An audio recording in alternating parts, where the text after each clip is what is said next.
જય શ્રી કૃષ્ણ. પુષ્ટિપંથ ચેનલમાં આપ સૌ ભગવદીય વૈષ્ણવોનું હાર્દિક સ્વાગત છે. જય શ્રી કૃષ્ણ. આજે આપણે એક એવી સુંદર ચર્ચા કરવા જઈ રહ્યા છીએ જે દરેક વૈષ્ણવના હૃદયની બહુ જ નજીક છે.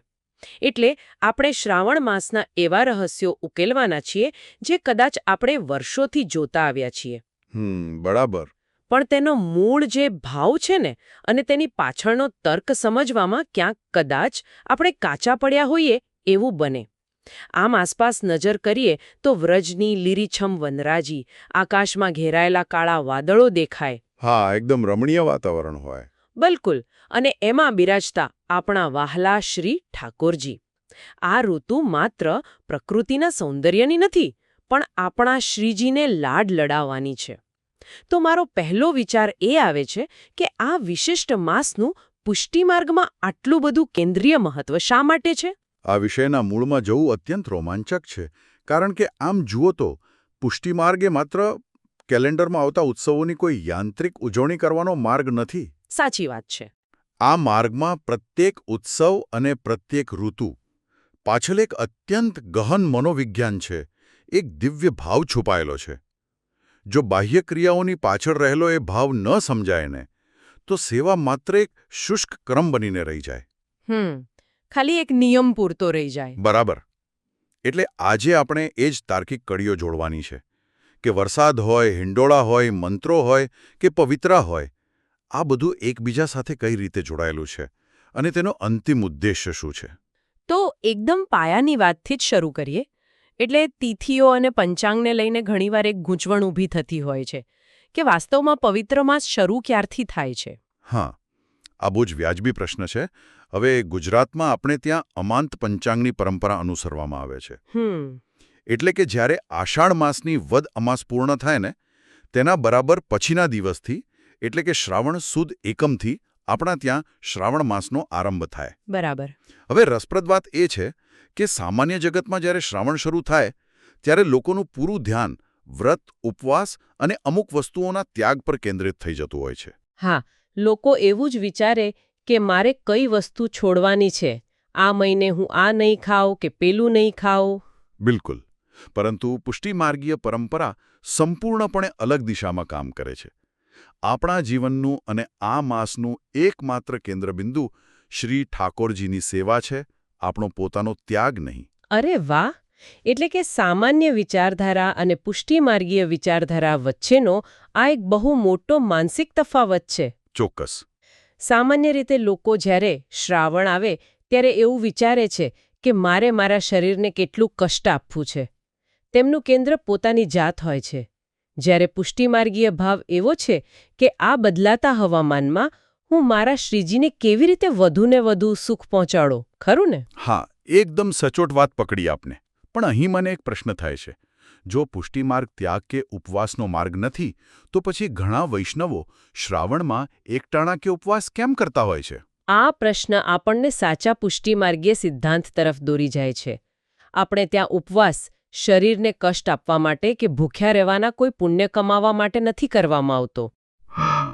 ઉપવાસનો શાબ્દિક અર્થ સમજીએ ને તો ઉપ એટલે નજીક અને વાસ એટલે રહેવું, એટલે કે પ્રભુની વધુ નજીક રહેવું. ઓહ, આ તો મેં ક્યારે આ રીતે વિચાર્યું જ નહોતું. હા, એટલે જો કોઈ વૈષ્ણવ ઉપવાસ કરે છે તો તેનો મૂળ હેતુ એ છે કે પોતાનું ભોજન બનાવવામાં અને અન્ય કાર્યોમાં જતો સમય બચે. અને એ બચેલો સમય તેઓ શ્રી ઠાકોરજી માટે સુંદર સામગ્રી સિદ્ધ કરવામાં વાપરી શકે. અરે વાહ!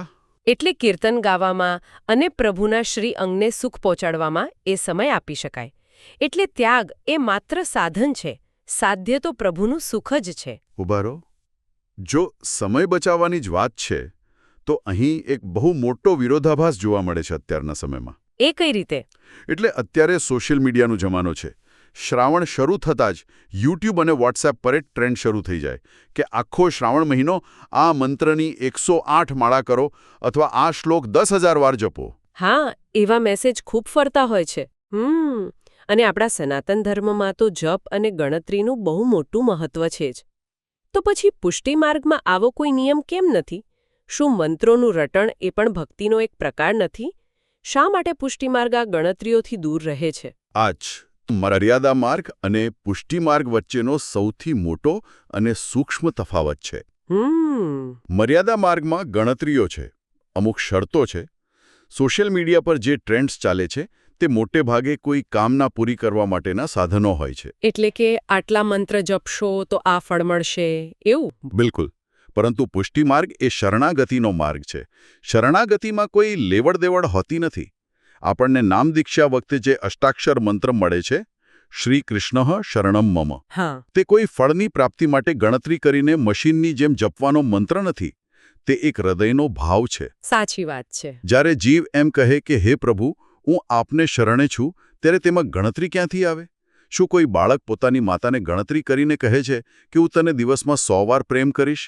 અરે વાહ! આ ઉદાહરણથી તો વાત મનમાં એકદમ સ્પષ્ટ થઈ ગઈ. પણ જો અષ્ટાક્ષર મંત્ર માટે આ નિયમ છે, તો પછી બ્રહ્મ સંબંધના ગદ્ય મંત્રનું શું? તે તો દીક્ષાનો સૌથી મુખ્ય મંત્ર છે. બરાબર. તો શું શ્રાવણ મહિનામાં એક ગદ્ય મંત્ર વધુ વાર જપવાથી, તેની માળા કરવાથી પ્રભુ વધુ પ્રસન્ન ન થાય? આને હું એક ઉદાહરણથી સમજાવવાનો પ્રયત્ન કરું. હા, ચોક્કસ જણાવો. અહીં નાડે છે કે બ્રહ્મ સંબંધનો મંત્ર એ કોઈ જાદુઈ મંત્ર નથી, પણ તે એક લગ્નના વચન જેવો છે. એટલે જ્યારે બે વ્યક્તિના લગ્ન થાય ત્યારે તેઓ એકબીજાને વચન આપે છે, પણ પછી તેઓ રોજ સવારે ઉઠીને એકબીજાની સામે ઊભા રહીને 108 વાર એ વચનોનું રટણ નથી કરતા. તેઓ એ વચનો પ્રમાણે પોતાનું જીવન જીવે છે. શું બ્રહ્મ સંબંધનો મંત્ર પણ આવો જ છે? આનાથી વધુ સચોટ ઉદાહરણ બીજું કોઈ હોય જ ન શકે. ગદ્ય મંત્ર એ બિલકુલ એક સમર્પણનું વચન છે. તે આપણી આચાર્ય પરંપરા સાથે જોડાયેલી એક પ્રતિજ્ઞા છે. બરાબર. આ મંત્ર દ્વારા જીક શ્રી ઠાકોરજીને પોતાનું સર્વસ્વ એટલે કે દેહ, પ્રાણ, અંતઃકરણ, પરિવાર, ધન બધું જ સમર્પિત કરે છે. તેને પાઠ કરવાની કે માળા કરવાની વસ્તુ માનવી એ પુષ્ટિમાર્ગીય સિદ્ધાંતની વિરુદ્ધ છે. હા, એ તો વ્યવહારમાં લાવવાની વસ્તુ છે. એકદમ સાચું. જો કોઈ વૈષ્ણવ આખો દિવસ બેસીને ગદ્ય મંત્રની માળાઓ ગણ્યા કરે અને બીજી બાજુ પ્રભુની સેવાનો સમય થઈ ગયો હોય અને પ્રભુને શ્રમ પડતો હોય, તો એ જપનો કોઈ અર્થ રહેતો નથી. શ્રાવણ માસમાં પણ નિત્ય સેવા અને ગુરુની આજ્ઞા સર્વોપરી છે.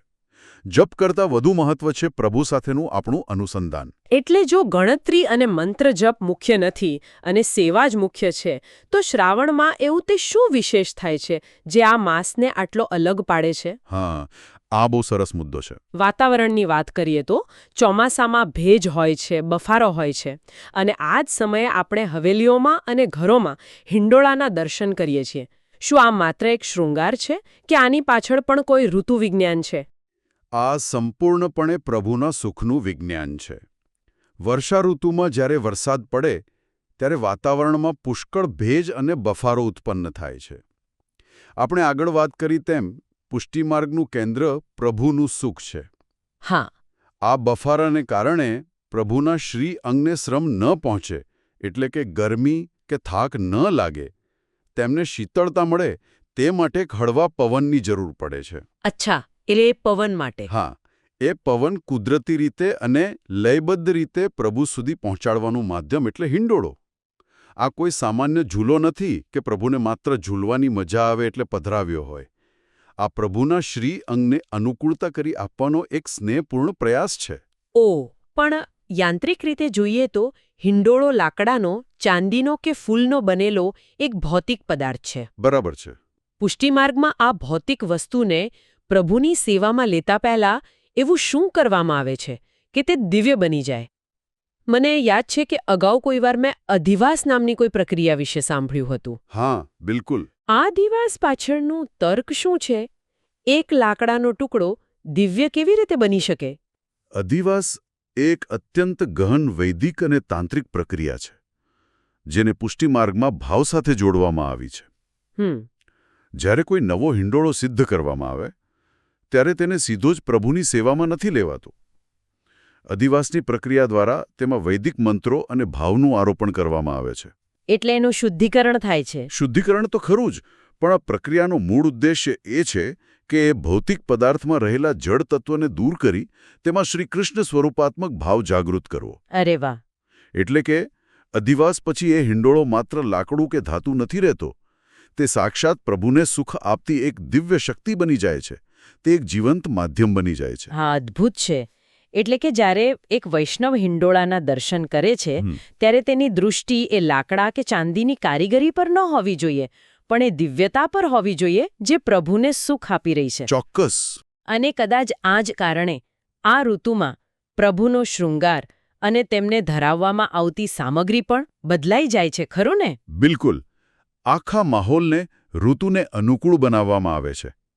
હિંડોળામાં બિરાજમાન પ્રભુને શ્રમ ન પડે તે માટે તેમના શૃંગાર એકદમ હળવા હોય છે. સૂતરા વસ્ત્રો હોય. હા, તેમને ધરવામાં આવતા વસ્ત્રો સૂતરાઓ અને શીતળતા પ્રદાન કરે તેવા હોય છે. ભોગમાં પણ એવી જ સામગ્રી સિદ્ધ કરવામાં આવે છે જે વર્ષા ઋતુમાં સ્વાસ્થ્ય માટે અને પ્રભુના શ્રીઅંગ માટે અનુકૂળ હોય. જારીજીમાં ઋતુ અનુસાર સુગંધિત જલ ભરવામાં આવે છે. અદ્ભુત. અને સૌથી સુંદર વાત એ છે કે આ સેવામાં જે કીર્તનો ગવાય છે તે મલ્હાર રાગના હોય છે. મલ્હાર રાગ? હા, મલ્હાર રાગ એ વર્ષા ઋતુનો રાગ છે જે વાતાવરણમાં એક આહલાદક શાંતિ અને શીતળતા ઊભી કરે છે.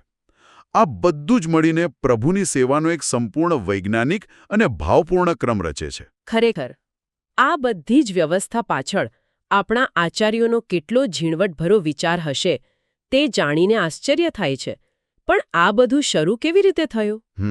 જો આપણે શ્રાવણના ઉત્સવોની વાત કરીએ તો ઠકુરાણી તીજ, નાગપંચમી, કંટોળા તેરસ જેવા અનેક ઉત્સવો આવે છે. પરંતુ આખા શ્રાવણ માસનો અને કદાચ સમગ્ર પુષ્ટિમાર્ગના અસ્તિત્વનો સૌથી મોટો અને ઐતિહાસિક દિવસ તો પવિત્ર અગિયારસ છે. બિલકુલ સાચી વાત. તો એ દિવસે એવું શું બન્યું હતું જેણે ભક્તિ માર્ગનો આખો ઇતિહાસ બદલી નાખ્યો? આ પ્રસંગ સમજવા માટે આપણે શ્રી મહાપ્રભુજીની માનસિક સ્થિતિ અને તે સમયના કાળખંડને સમજવો પડે. હા. એ સમયે કળિયુગનો પ્રભાવ ખૂબ વધી રહ્યો હતો. શ્રી મહાપ્રભુજી વ્રજમાં ગોકુળ ખાતે ગોવિંદઘાટ પર બિરાજમાન હતા. સમય મધ્યરાત્રિનો હતો. મહાપ્રભુજીના મનમાં એક અત્યંત ગંભીર ચિંતા હતી. એક પ્રકારની વેદના હતી. વેદના? શેની ચિંતા હતી એમને? ચિંતા એ વાતની કે આ કળિયુગમાં જીવો દોષોથી ભરેલા છે. પવિત્રતા નષ્ટ થઈ રહી છે. અત્યંત કઠોર તપસ્યા કરવી કે સંપૂર્ણ જ્ઞાન પ્રાપ્ત કરવું એ હવે સામાન્ય જીવ માટે લગભગ અશક્ય છે. તો પછી આ દૈવી જીવોનો ઉદ્ધાર કેવી રીતે થશે? આ દોષિત જીવો પરમ તત્વ શ્રી ઠાકોરજી સુધી કેવી રીતે પહોંચશે? એટલે કે મહાપ્રભુજી કોઈ સામાન્ય ચિંતામાં નહોતા. તેઓ સમગ્ર માનવજાતના આધ્યાત્મિક ભવિષ્ય વિશે વિચારી રહ્યા હતા. હા, જીવ માત્રના ઉદ્ધારની ચિંતા. કારણ કે જો શુદ્ધિ જ ન હોય તો પ્રભુ સાથે મિલન કેવી રીતે થાય? તો પછી આ વેદનાનો ઉકેલ કેવી રીતે આવ્યો એ રાત્રે? એ જ મધ્યરાત્રિએ જ્યારે ચિંતા ચરમસીમા પર હતી ત્યારે સાક્ષાત શ્રી ગોકુલચંદ્રમાજીએ સ્વયં પ્રગટ થઈને શ્રી મહાપ્રભુજીને દર્શન આપ્યા. અરે વાહ! પ્રભુએ સ્વયં આજ્ઞા કરી કે તમે ચિંતા ન કરો, તમે જીવોને બ્રહ્મ સંબંધ આપો. પ્રભુએ બ્રહ્મ સંબંધના ગદ્ય મંત્રની આજ્ઞા આપી અને એક ઐતિહાસિક વચન આપ્યું. કયું વચન? પ્રભુએ કહ્યું કે જે જીવ આ મંત્ર દ્વારા નિવેદન કરીને મને સમર્પિત થશે તેના તમામ દોષો, પછી તે જન્મજાત હોય કે કર્મજન્ય હોય, તે તમામ દોષો હું ભૂલી જઈશ. હું દોષો નહીં જોઉં, હું માત્ર જીવનો ભાવ જોઈશ અને તેનો સ્વીકાર કરીશ. આ તો ખરેખર કલ્પના બહારની કરુણા કહેવાય. એટલે કે આ મધ્યરાત્રિનો પ્રસંગ જ સમગ્ર પુષ્ટિમાર્ગનો પાયો છે. એકદમ સાચું. જો એ રાત્રે ગોવિંદઘાટ પર પ્રભુએ દર્શન આપીને જીવોના દોષો માફ કરવાનું વચન ન આપ્યું હોત તો આજે આપણે જે બ્રહ્મ સંબંધ લઈને પ્રભુની સેવા કરી રહ્યા છીએ તે કદાચ શક્ય જ ન હતું. પણ આ દિવ્ય આજ્ઞા મળ્યા પછી શ્રી મહાપ્રભુજીએ શું કર્યું? તે સમયે તો કોઈ હવેલી કે મોટી સામગ્રીઓ ત્યાં ન હતી. રાતના સમયે હા, એ સમયે મહાપ્રભુજી પાસે કોઈ ભૌતિક સામગ્રી નહોતી, પણ તેમનો ભાવ સર્વોચ્ચ શિખર પર હતો. પ્રભુની આ કૃપા જોઈને મહાપ્રભુજીનો આનંદ સમાતો નહોતો. બરાબર. તેમણે તરત જ પ્રભુના સ્વરૂપનું વર્ણન કરતું અદ્ભુત સ્તોત્ર મધુરાષ્ટકમ ગાયું. અધરમ મધુરમ વદનમ મધુરમ. બધું જ મધુર છે. અને મધ્યરાત્રિનો સમય હોવાથી ફૂલ કે અન્ય કોઈ શૃંગાર ઉપલબ્ધ નહોતો. એટલે શ્રી મહાપ્રભુજીએ પોતાના જનોઈના એટલે કે યજ્ઞોપરીતના સૂતરના તાંતણા કાઢ્યા. ઓહ! હા, તેમાંથી પોતાના હાથે પવિત્રા બનાવ્યા અને પ્રભુ શ્રી ગોકુળચંદ્રમાજીને પહેરાવ્યા અને ભોગમાં માત્ર સાકર એટલે કે મિશ્રી ધરાવી. આ છે પવિત્રા 11નો મૂળ પ્રસંગ, જ્યાં સાધન શૂન્ય હતા પણ શરણાગતિ સંપૂર્ણ હતી. આ સાંભળીને ખરેખર હૃદય ભરાઈ આવે છે. પ્રભુ પાસે કોઈ ભૌતિક સંપત્તિ નહોતી જોઈતી, તેમને માત્ર મહાપ્રભુજીનો શુદ્ધ ભાવ જોઈતો હતો. હવે જો આપણે આજના સમયમાં આવીએ તો શ્રી મહાપ્રભુજીએ જે સૂતરના પવિત્રા ધરાવ્યા તે આજે આપણી હવેલી પરંપરામાં કઈ રીતે બિરાજે છે. શરૂઆતમાં આપણે જે ગણિતની વાત કરી હતી ને કે આ સૂતરના દોરાઓમાં આખું વર્ષ છુપાયેલું છે, તે પાછળનું વિજ્ઞાન શું છે? પવિત્રાનું સ્વરૂપ એ પુષ્ટિ માર્ગના પ્રતિકાત્મક વિજ્ઞાનનો શ્રેષ્ઠ નમૂનો છે. પવિત્રા કોઈ સામાન્ય દોરો નથી, તેને 360 સૂતરના તાંતણામાંથી સિદ્ધ કરવામાં આવે છે. 360 તાંતણા? હા, આ 360 તાંતણા એ ચાંદ્ર વર્ષના 360 દિવસોનું પ્રતીક છે અને તે પવિત્રામાં 24 ગાંઠો મારવામાં આવે છે. આ 24 ગાંઠો એ વર્ષની 24 એકાદશીઓનું પ્રતીક છે. વાહ! એટલે કે જ્યારે આપણે શ્રાવણ સુદ 11ના દિવસે પ્રભુને પવિત્રા ધરાવીએ છીએ ત્યારે આપણે માત્ર એક દોરો નથી ધરાવતા, આપણે જાણે કે આખું વર્ષનો પ્રત્યેક દિવસ અને પ્રત્યેક એકાદશી પ્રભુના ચરણોમાં સમર્પિત કરી રહ્યા છીએ. બરાબર. આ એક રીતે સમયનું સમર્પણ છે. સમયને ફરીથી પ્રભુ સાથે જોડી દેવાની પ્રક્રિયા છે. બિલકુલ. અને સેવાક્રમની વાત કરીએ તો પવિત્રા 11ના દિવસે હવેલીઓમાં શ્રીજીને અનુકૂળ સમય મુજબ ક્યાં તો સવારે શૃંગારના સમય અથવા સાંજે ઉત્થાપન પછી પવિત્ર ધરાવવાની રીત છે. અને આ પવિત્રા માત્ર એક દિવસ માટે નથી ધરાવતા. પરંપરાગત સેવાક્રમ પ્રમાણે આ પવિત્રા રક્ષાબંધનના દિવસ સુધી શ્રીજીના શ્રી અંગ પર બિરાજે છે. જ્યારે રક્ષાબંધનના દિવસે પ્રભુને રાખી ધરાયા બાદ તે રાખી ઉતારવામાં આવે છે ત્યારે જ તેની સાથે પવિત્રા પણ ઉતારવામાં આવે છે. આ 11ની ભવ્યતા તો એકદમ સરસ રીતે સમજાઈ ગઈ, પણ એ પવિત્રા 12નું પણ એટલું જ મહત્વ છે, ખરું ને? હા, ચોક્કસ. કારણ કે આજ્ઞા 11સે મળી પણ તેનું અમલીકરણ તો 12ના દિવસે થયું હતું.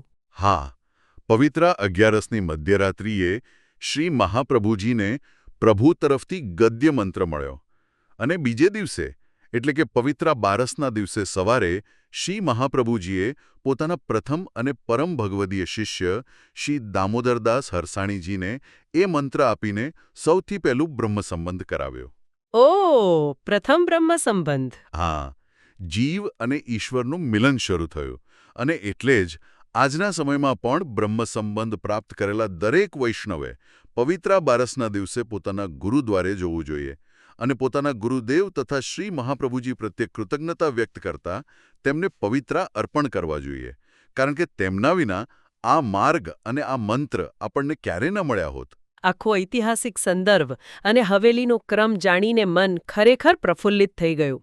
પણ હવે આપણે એ વૈષ્ણવોની વાત કરીએ જે કદાચ મુંબઈ, અમદાવાદ કે અન્ય શહેરોના નાના ફ્લેટમાં રહે છે. હા, એમની સેવા? આ બધું સાંભળીને ઘણીવાર વૈષ્ણવોને એવો વિચાર આવે કે હવેલીમાં તો આટલા મોટા ઉત્સવો થાય, મોટા ચાંદીના હિંડોળા સિદ્ધ થાય, અમે તો અમારા ઘરમાં નાના લાકડાના સિંહાસનમાં પ્રભુને પધરાવ્યા છે, અમે આટલું ભવ્ય કેવી રીતે કરી શકીએ? આ મૂંઝવણ ઘણાને થતી હોય છે. તો પોતાના ઘરે શ્રી ઠાકોરજીની સેવા કરતા વૈષ્ણવોએ શ્રાવણ માસમાં શું કરવું જોઈએ? આમાં સાચો ભાવ શું હોવો જોઈએ? આ મૂંઝવણ દૂર કરવી બહુ જરૂરી છે. પુષ્ટિ માર્ગ એ દેખાડાનો કે બજેટનો માર્ગ નથી, એ તો અંતરના ભાવનો માર્ગ છે. શ્રી ઠાકોરજી એ કોઈ અતિથિ નથી, તે ઘરના મુખ્ય સદસ્ય છે, પરિવાર છે. સાચી વાત છે. જેવી રીતે એક માતા પોતાના બાળકની સારસંભાળ પોતાની શક્તિ મુજબ કરે છે, તેમાં તેને કોઈ ગ્લાનિ નથી થતી, તેવી જ રીતે પ્રભુની સેવા પણ શક્તિ મુજબ જ થવી જોઈએ. જો આપના ઘરે શ્રી ઠાકોરજી બિરાજે છે તો સૌથી મોટી સેવા એ આપણી નિત્ય સેવા છે. જે ક્રમથી આપણે રોજ પ્રભુને જગાડીએ છીએ, ભોગ ધરાવીએ છીએ, શયન કરાવીએ છીએ, એ નિયમિત રીતે જાળવી રાખવો. એટલે કે કોઈ મોટા મનોરથ ન થઈ શકે, સોના ચાંદીના હિંડોળા ન લાવી શકાય, તો મનમાં જરાય ગ્લાનિ કે અપરાધ ભાવ લાવવાની જરૂર નથી. બિલકુલ નહીં. અપરાધભાવ કે ગ્લાનિ એ પુષ્ટિમાર્ગીય ભાવનાનો સંપૂર્ણપણે વિરોધી તત્વ છે. જો આપણે ઘરમાં ફૂલોનો નાનકડો હિંડોળો સિદ્ધ કરીને, શુદ્ધ ભાવથી, જાતે સુંદર સામગ્રી સિદ્ધ કરીને પ્રભુને ધરાવીએ, તો પ્રભુ તેમાં પણ એટલા જ પ્રસન્ન છે જેટલા તેઓ મોટા નંદ મહોત્સવમાં પ્રસન્ન થાય છે. અરે વાહ! સેવા હંમેશા શક્તિ પ્રમાણે હોવી જોઈએ. જો મોટા હિંડોળા શક્ય ન હોય તો પ્રભુ સમક્ષ બેસીને મલ્હાર રાગનું એક કીર્તન ભાવથી ગાઈ લેવું. આખરે પ્રભુને તમારો સામાન નથી જોઈતો, તેમને તમારો સમય અને તમારો ભાવ જોઈએ છે. આ વાત ખરેખર હૃદયસ્પર્શી છે. પુષ્ટિમાર્ગની સુંદરતા જે છે કે સેવા શક્તિ પ્રમાણે હોય પણ ભાવ સંપૂર્ણ હોવો જોઈએ. શ્રુજીને કેન્દ્રમાં રાખીને પ્રેમથી નિત્ય સેવા કરવી, કામ કરતા કરતા પ્રભુના નામનું સ્મરણ કરવું અને દરેક પરિસ્થિતિમાં તેમનું શરણ ન છોડવું, એ જ સાચી ભક્તિ છે. અક્ષરશઃ સત્ય. આપણા મનમાં શ્રીજી પ્રત્યેનો પ્રેમ વધે અને આપણા જીવનમાં શ્રી ઠાકુરજીનું શરણ વધુને વધુ મજબૂત બને, જીવમાંથી દોષ દૃષ્ટિ દૂર થાય, એ જ આ શ્રાવણ માસની સાચી ફળશ્રુતિ છે. આજની આ ચર્ચા ખરેખર અદ્ભુત અને આંખ ઉઘાડનારી રહી. પણ જતાં જતાં આ ચર્ચામાંથી એક એવો વિચાર ઉદ્ભવે છે જે દરેક વૈષ્ણવે પોતાની જાતને પૂછવો રહ્યો. ચોક્કસ. આપણે પવિત્રાના 360 તાંતણા અને 24 ગાંઠોની વાત કરી. એ માત્ર વર્ષમાં એકવાર પ્રભુને ધરાવવાનો કોઈ ભૌતિક શૃંગાર નથી. તે એક પડકાર છે. તે એક સ્મૃતિ છે જે આપણને પ્રત્યેક ક્ષણે એ યાદ અપાવે છે કે આપણા જીવનના વર્ષનો દરેક દિવસ અને દરેક એકાદશી માત્ર ને માત્ર શ્રી ઠાકોરજીને સમર્પિત છે. આપણે આપણી જાતને પૂછવું જોઈએ કે શું આપણું પ્રત્યેક કર્મ, આપણો દરેક શ્વાસ શ્રીજીની પ્રસન્નતા માટે જ છે ખરો?